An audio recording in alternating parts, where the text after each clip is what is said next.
नमस्कार, मैं हूं नवल सिंह और आप देख रहे हैं पिछले दिनों से लगातार देश व हमारे प्रदेश का राजनीतिक घटनाक्रम लगातार बदल रहा है। लगातार उथल पुथल हो रही है, चुनावों का समय है और जो घटनाक्रम है वो सिर्फ यहाँ हमारे देश तक सीमित नहीं रहा, विदेश में भी इसकी बातें होने लगी हैं। आप समझ रहे हैं, मैं बात कर रहा हूँ आम आदमी पार्टी के प्रमुख अरविंद केजरीवाल की गिरफ्तारी और उसके बाद के घटनाक्रम पर। मेरे साथ है आदित्य बंसल, जो कि टोहाना विधानसभा क्षेत्र हरियाणा से आते हैं और मौजूदा समय में ये जो हरियाणा में प्रदर्शन हुआ है उसमें भागीदारी भी इन्होंने की है। उसी के बारे में सारी बातचीत करेंगे और उस पर भी बातचीत करेंगे कि किस तरह से इन पर जो आरोप लग रहे हैं, इनकी पार्टी पर जो आरोप लग रहे हैं, उसको ये किस तरह से देखते हैं। आदित्य जी, स्वागत है आपका। धन्यवाद जी।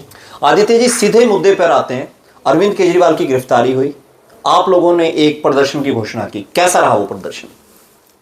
देखिए जी, जो पहली बात तो आपको बताना चाहूंगा, जो हमारे राष्ट्रीय संयोजक श्री अरविंद केजरीवाल जी की गिरफ्तारी है वो सरासर गलत है और बड़ा ही एक अन्याय किया है उन्होंने कि एक रात के समय सिटिंग सीएम को उठाना, वो भी कोर्ट के आदेश के विपरीत। नहीं, एक चीज बताइए, अगर वो अपराधी हैं, भ्रष्टाचारी हैं, तो उनको उठाया जा सकता है, वो चाहे प्रधानमंत्री हो चाहे वो मुख्यमंत्री कोई हो। हम आपकी बात से एग्री हैं अगर अपराधी हैं, मगर जिस शराब घोटाले में ये मनी ट्रेल की बात कर रहे हैं, क्या आज तक उसमें 1 रुपए की भी रिकवरी हुई है? तो आप 1500 से ज्यादा सीबीआई और ईडी के कर्मचारी इसमें लगे हुए हैं। नहीं, आपको क्या लगता है कि जो अदालत है वो, अगर आप लोगों के ऊपर कोई भी अपेक्षा ना होता तो वो आपको छोड़ देती, उसमें क्या दिक्कत थी? अदालत पे आपको विश्वास नहीं है? अदालत ने तो जमानत दी ना, अदालत ने तो कहा ना कि गिरफ्तारी की जरूरत नहीं है। नहीं, जब लास्ट ईडी नहीं नोटिस लेके रात को गिरफ्तारी की, बताइए उसमें कोर्ट का कहां से क्या जब था? आपने कोर्ट के अंदर फाइल डाली और ये कहा कि हमें गिरफ्तारी से दंडित ना किया जाए, तो उसके बाद तो उसको रिजेक्ट कर दिया कोर्ट ने, तभी तो ईडी आपके दरवाजे तक पहुंची। रिजेक्ट नहीं किया, पहले तो हाई कोर्ट ने उसमें जमानत दी कि इसमें आपको गिरफ्तारी की कोई जरूरत नहीं है। 15,000 का मुचलका भरा और जमानत हमें मिल गई। उसके बाद ईडी ने एक नया सम्मन जारी किया और रातों रात सीएम साहब को उठाया। अगर इनके केस में दम था तो मनीष सिसोदिया जी, सतेंद्र जैन जी, संजय सिंह जी, एक चार्जशीट दिखा दीजिए आप मुझे कि ये चार्जशीट उनके खिलाफ फाइल हुई है। और जो इनका मुख्य गवाह जिसको बना रहे हैं औरबिंदो फार्म का मालिक, उसकी आप ये देखें, आपने इलेक्ट्रोल बॉन्ड में उसने कितने रुपए का चंदा, जैसी उसकी गिरफ्तारी हुई उसने चंदा दिया सरकार को और उसको सरकारी गवाह बना दिया गया। चलिए उस पे भी आएंगे, पर पहले ये बताइए कि जो कुरुक्षेत्र में आपका प्रदर्शन था वो कैसा रहा, क्योंकि उसके अंदर भी आप लोगों ने बड़े आरोप लगाए हैं कि जो वहां कुछ घटनाक्रम हुआ जो नहीं होना चाहिए था। आप भी हाथ पर एक चोट लिए घूम रहे हैं, कैसे चोट लगी है? आपने लगाई है, कैसे लगी है? हम खुद क्यों लगाएंगे चोट? हम वहां पर शांति से धरना प्रदर्शन करने गए थे। नहीं, आम आदमी पार्टी को माना जाता है कि वो बड़ी डिजिटल मीडिया की राजनीति करती है, वो तरह तरह के बयान खुद ही जारी कर देती है, खुद ही सारी बातें कर देती है। सर देखिए, ये तो प्रोपोगंडा है जो भी। ये चोट कैसे लगी फिर? ये चोट लाठी से लगी।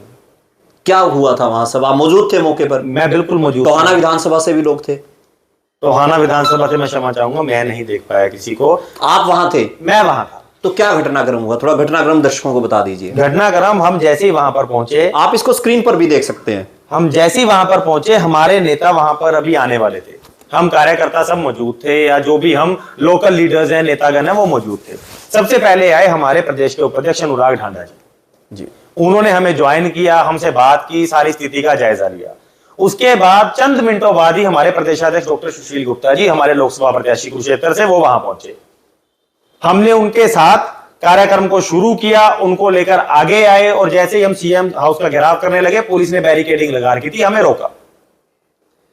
हमारे में से भी कुछ लोग बैरिकेडिंग पे चढ़े कि हमने पार जाना है, देखिए प्रदर्शन करते हैं, हमने घर पे जाना है तो हम जाएंगे।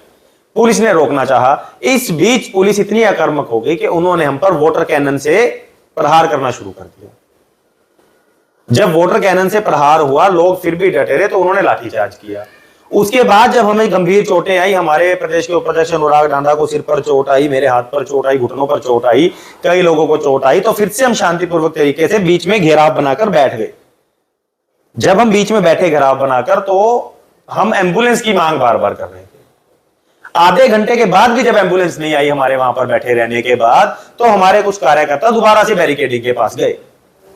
बैरिकेडिंग के पास गए तो इन्होंने फिर से लाठीचार्ज शुरू किया और वाटर कैनन से पानी की बौछारें शुरू करी। और जो हम बीच में शांतिपूर्वक तरीके से बैठे थे, आप ये बताइए उन पर वाटर कैनन चलाने की क्या जरूरत थी? हम तो सड़क के बीच में बैठे हैं।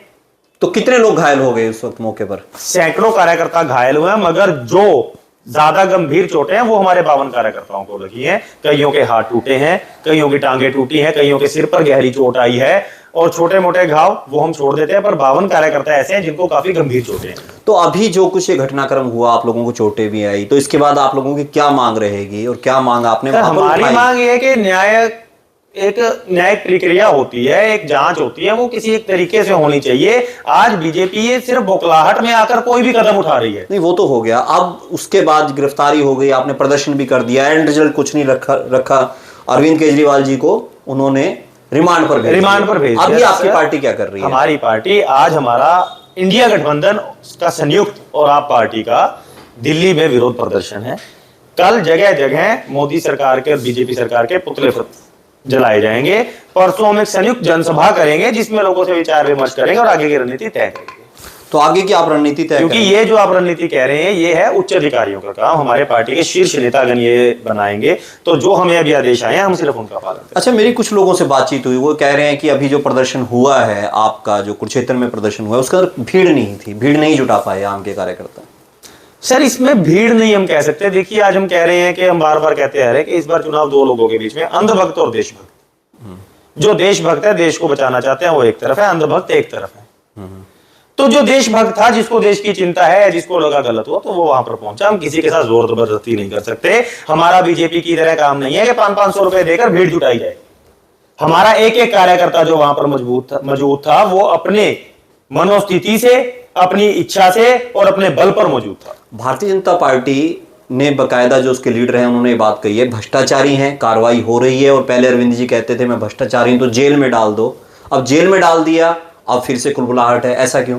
कुलबुलाहट क्या है सर? आप एक बात बताइए, अरविंद केजरीवाल जी ने हमेशा कहा कि मैं आपका सहयोग करने को तैयार हूं। एक बात बताइए, जब आपने पूछताछ करनी है, हर जगह समन भेजे, क्यों नहीं गए? हर जगह प्रोविडेंस होते हैं। उन्होंने कहा अगर आपको लगता है आप सबूत तो दीजिए। उन्होंने बार बार उनका जवाब तो दिया ना। सबूत तो अदालत में साबित होंगे ना। अदालत में अगर कोई सबूत होगा तो साबित होंगे ना। जब 2 साल से एक मनी ट्रेल का केस चल रहा है, एक सिंगल रुपए की रिकवरी तो की हो सरकार ने। कई नेता हमारे जेल में डाल दिए। आप ये बताइए, एक के खिलाफ चार्जशीट दाखिल हुई है या एक नए रुपए की कोई रिकवरी हुई है? तो आपको क्या लगता है सारा चुनाव के वक्त ये जो हुआ है, जैसे आपके आरोप है? सर, ये कोई ईडी सीबीआई का खेल नहीं है। ये आकाओं का हुक्म बजा रहे हैं, जो बीजेपी कह रहे हैं वो कर रहे हैं। एक बात बताइए, अगर ईडी सीबीआई का कार्रवाई होती तो बीजेपी कार्यकर्ता 2 महीने पहले से कैसे कह रहे हैं अरविंद जी गिरफ्तार होंगे? उनको कैसे पता अरविंद जी गिरफ्तार होंगे?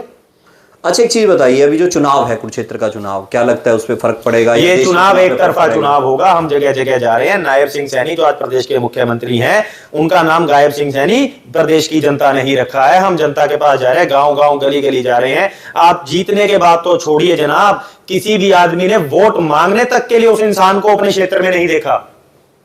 जो इंसान वोट मांगने तक क्षेत्र में नहीं आया, वो लोगों की भलाई के लिए कैसे कार्य करेगा? और बीजेपी का तो नारा है 400 पार, हमारा नारा नहीं है 400 पार। हमें तो एक एक वोट की जरूरत है। हम घर घर जाएंगे, हमारी माताओं बहनों, हमारे बुजुर्गों, हमारे युवाओं के समक्ष प्रार्थना करेंगे, विनती करेंगे, उनको समझाएंगे कि अपने भविष्य के लिए वोट दीजिए, अपने अधिकारों के लिए वोट दीजिए। हम घमंड में नहीं है कि हमारा 400 पार है। अगर ये 400 पार है तो कुछ भी कर सकते हैं। तो कल को कहेंगे हम 500 पार हैं। ईवीएम में गड़बड़ी के दम पे कह रहे हैं, ये किस बेस पे कह रहे हैं 400 पार? आप बताइए। चलिए, जनता में इनका विरोध है जगह जगह। आपके भी आरोप है, उनके भी आरोप है, खैर जाने दीजिए। अब पर मेरे को ये बताइए कि जो वर्तमान जो सिनेरियो बन गया, तो उसके अंदर आप लोग प्रचार कर पाएंगे या प्रदर्शनी करते रह जाएंगे? नहीं, बिल्कुल प्रचार करेंगे जी, प्रचार बिल्कुल करते रहेंगे। पर साथ साथ में अगर हमें जरूरत पड़ेगी हमारे नेता के लिए, तो एक एक पार्टी का कार्यकर्ता उसके लिए तैयार है। और पार्टी के देश में अरविंद केजरीवाल के बाद अब कौन, वही जेल से चलाएंगे? सर, इसके लिए हमने आपको पहले भी बताया कि एक सर्वे हुआ था हमारा, जिसमें पार्टी के शीर्ष नेताओं, एक एक कार्यकर्ता ने ये कहा कि अरविंद केजरीवाल जी दिल्ली के सीएम रहेंगे। साथ के साथ जनता के बीच में भी सर्वे हुआ था, तो जनता ने अगर वो पुलिस का रिमांड भुगतेंगे, वहां पे रिमांड पे रहेंगे, जेल में रहेंगे, कि सरकार चलाएंगे? ऐसे कैसे होगा सर? जब इतने बड़े बड़े आंदोलन हमारे क्रांतिकारी साथियों ने जेल में रहकर चला लिए, तो दिल्ली की सरकार नहीं चला सकते क्या? मन में इच्छा होनी चाहिए जनता के लिए काम करने के लिए। जगह मायने नहीं रखती, चाहे वो जेल हो, चाहे सीएम हाउस हो, चाहे विधानसभा हो। हाथ में चोट लगी हुई है, ज्यादा खिंच जाएगा, वो कोई बात नहीं। क्रांतिकारी साथी ऐसी छोटी छोटी चोटों से हम डरने वाले नहीं है। छोटी चोट हो, बड़ी बना रखी हो आपने, वो आप देख सकते हो। हमारे पास रिपोर्ट भी है, जो कल हमने सिविल हॉस्पिटल में वहां पे करवाया था, तो वो रिपोर्ट है, उसके अनुसार ही सब कुछ है। कोई वो कितने लोग हैं उनसे मिले आप सब जिनको चोट लगी? बिल्कुल मिले हम, हमारे साथियों की हमने मदद भी की, सबसे मिले भी, जिनसे हो सकता था हम मिले, हमने बातचीत करी है। तो काफी वहां पर इतना तक अन्याय हुआ है कि हमारी महिला कार्यकर्ता पर भी महिला पुलिस ने नहीं हाथ उठाया, बल्कि मेल पुलिस ने हाथ उठाया। और वीडियो है उसके? वहां उनके सबूत, वहां हाँ के बिल्कुल, वीडियो हैं, वहां के फोटोग्राफ्स हैं, बिल्कुल है। वो वीडियो और फोटोग्राफ भी आप स्क्रीन पर देख पाएंगे सभी के सभी। अच्छा, अब बताइए, अब अंत में क्या अपील करेंगे और क्या आप लोगों की प्लानिंग है, थोड़ा ये बता दीजिए। हम अंत तो की तरफ लोगों बढ़ से रहे हैं। यही अपील करेंगे कि अन्याय का साथ मत दें। अगर आप देश में चाहते हैं कि एक न्याय व्यवस्था बनी रहे, लोकतंत्र जिंदा रहे, तो खुद सोचे समझे। हमारे नेता ऐसे जिन्होंने आज तक धर्म के नाम पर वोट नहीं मांगा। पंजाब में आज भगवंत मान जी, दिल्ली में केजरीवाल जी हमेशा ये कहते आए हैं, अगर हमने काम किया है तो हमें वोट दे दो, वरना रहने दो। आप किसी और नेता के मुंह से कहलवा के दिखा दीजिए, हम मान जाएंगे। आज हमारे स्कूल ऑफ एमिनेंस वर्ल्ड में रिकॉग्नाइज हो रहे हैं। हमने जो वादे किए हैं वो करके दिखाए हैं। बिजली फ्री कही तो फ्री करके दी है, पानी कहा तो पानी घर घर पहुंचा है, महिलाओं को सम्मान राशि कही तो महिलाओं को सम्मान राशि मिली है, बसों में महिलाओं के किराया मुफ्त किया तो मुफ्त किया है। हमने किसी चीज में ऐसा वादा नहीं है जो हमने किया और उसको पूरा नहीं किया। आज पंजाब में भी हमारी सरकार घर घर राशन पहुंचाने का काम कर रही है, जो पूरे भारत देश में कहीं नहीं हो रहा है। तो ये एक भारत की तस्वीर बदल रही है, नया भारत का उदय हो रहा है। इसके साथ आप जुड़े, हमारे साथ जुड़े और इस अन्याय के खिलाफ आवाज उठाएं। धन्यवाद। जय हिंद, जय हरियाणा। बंसल हैं, इन्होंने सारी बात रखी और ये कहा है कि तमाम जो घटनाएं घट रही हैं उसके बावजूद इनके लोग डटे हुए हैं और डटे रहेंगे, आगे अपना आंदोलन चलाते रहेंगे। इनका तो ये भी कहना है कि जेल में रहते हुए भी, अदालत में मुकदमा भुगतते हुए भी अरविंद केजरीवाल जेल से सरकार चलाएंगे। मैं हरियाणा एक के बार चुनाव कहना चाहूंगा, एक और कहना चाहूंगा हमारे दोस्तों को कि ना डरेंगे, ना रुकेंगे, ना झुकेंगे, लड़ेंगे और जीतेंगे। ये इन्होंने एक बात और कह दी। और ये भी जो मैं कहना चाह रहा था, इनका ये कहना है कि तमाम कार्य चलते रहेंगे और आने वाला चुनाव भी, इनका दावा है इन लोगों का, क्योंकि ये प्रदेश कार्यकारिणी में भी मिलते रहते हैं लोगों से, कि ये लोग जीतेंगे। खैर, आप इस बारे में क्या सोचते हैं, आपकी राय से हमें जरूर अवगत करवाएं। जो भी आपकी राय है इस पे भेजते रहिए और आप लोगों को हमारी ये परिचर्चाएं कैसी लग रही हैं इसके बारे में बताएं। हम फिर मिलते हैं एक नई वीडियो के साथ, तब तक के लिए अलविदा। जय हिंद, जय भारत।